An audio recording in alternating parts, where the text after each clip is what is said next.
Our guest right now is Joseph Klein. He is an author. He's a columnist. He's an attorney. He's a political commentator that I'm sure you've heard on a lot of the major networks. Mr. Klein, how are you?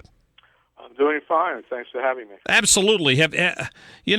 People talk about the Clinton machine. When you look at the connections that between Bill and Hillary Clinton and the current attorney general who used to be Bill's attorney all those years ago, and connections between the FBI director Comey's brother and the Clinton Foundation, I mean, it all just stinks to high heaven when I look at connections like that. Well, everything the Clinton machine touches, and this goes way back to Whitewater and even before that, everything they touch turns into corruption. It stinks, frankly.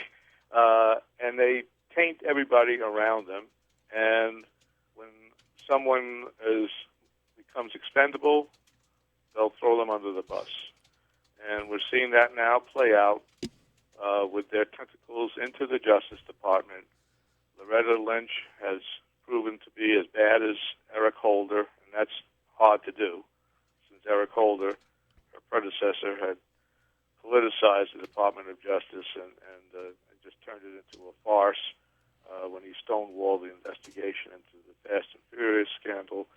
And now Loretta Lynch is playing interference for the Clintons. She met Bill on the tarmac, 30 minutes. She said they talked about grandchildren and golf. Well, that would take 5 minutes. We all know what they were talking about. Not long thereafter, James Comey, the FBI director, had to come out, appear before the cameras, and just essentially exonerate Hillary after laying out a bill of particulars that would have been enough to indict anyone else. Right. And then, after being confronted with some new evidence emerging from Anthony Weiner's laptop, Anthony Weiner being the estranged husband of Huma Abedin, a close confidant of Hillary's, Comey sent that letter about a week ago to Congress, indicating that the investigation was going to be reopened. And Loretta Lynch, Obama, everyone working furiously on Hillary's behalf, as well as Hillary herself, came down on him. And the Justice Department, at its highest levels, Loretta Lynch on down, blocked the FBI from doing a thorough investigation, both of the email scandal and the pay-for-play Clinton Foundation scandal. They wouldn't impanel a grand jury. They wouldn't authorize subpoenas. They took away or would deny the robust investigatory tools that the FBI would need to do a thorough investigation. And they were blocking and tackling for the Clintons every which way they could go until the FBI agents in the field had enough and started to rebel, presumably threatened resignations, right, and have started leaking the truth. Now we're talking to Joe Klein, and Joe, I heard the Fox folks speculating on this, and Brett Baer, who's been doing some really good reporting on this subject, talking about what happens if on Wednesday we wake up to a president-elect Hillary Clinton. Are those tentacles? I mean, already had it not been for these FBI agents pushing back inside, this case wouldn't be where it is today. But if she becomes president-elect, is there any way, do you think, this investigation actually moves forward to anything close to a grand jury or an indictment? No, because I would expect that President Obama, as one of his final acts, will pardon her. So at least as to all federal charges, she'll be off the hook. Congressional investigations can continue. Any potential state prosecutions relating to the foundation could continue.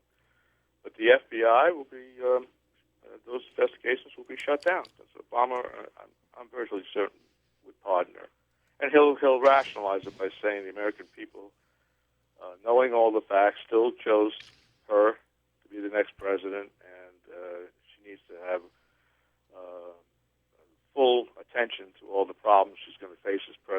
be distracted by these Well, criminal charges. in addition to the myriad of risks that this country is put at with a Hillary Clinton presidency, from the economy to national security to immigration, right down the line, I see disaster in all of those areas. Probably one of the ones that doesn't get talked about enough is the risk of our sovereignty being given up to the UN. Now, you've written a book called Global Deception, the UN's stealth assault on America's freedom. So you may be the perfect person to ask that question to. Is that's something that hasn't even been part of this conversation? Well, you're absolutely right. And I'm also the United Nations correspondent for Canada Free Press, so I'm there pretty often. I was there earlier today, and many in the UN bureaucracy, of course, are rooting for Hillary Clinton because they see her as a globalist. She will advance their climate change agenda, their abolition of guns agenda, their whole transnational approach that essentially relegates national sovereignty to the historic dustbin. I mean, that's George Soros, who's one of Hillary Clinton's biggest backers, has essentially said that national sovereignty is obsolete. And it's that globalist philosophy that Hillary will bring to the White House, and we have already seen the beginnings of that with President Obama, and I think she'll accelerate it. I've said all along, I believe that Barack Obama wants to be president of the world. I think he would love to be the United Nations General Secretary one of these days. Well, now he's going to have to wait. There's a new Secretary General designee, but he certainly is of that mind. He talks about citizen of the world. We know from the WikiLeaks that Hillary has talked about open borders and creating wider and wider transnational trading blocks and transnational governance institutions.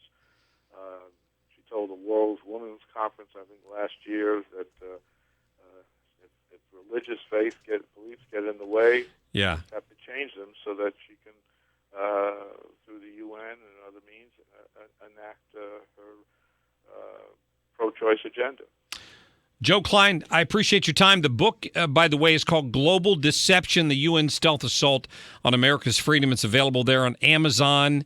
Get it for the holidays, a good read. And listen, I appreciate your time, sir.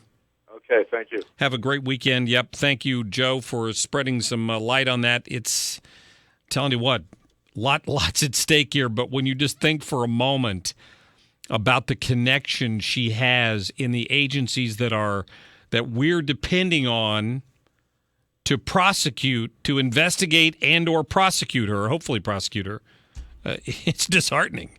It's disheartening that our Department of Justice has been dragging its heels like that. That's just, I'm telling you, folks, it's sad. All right.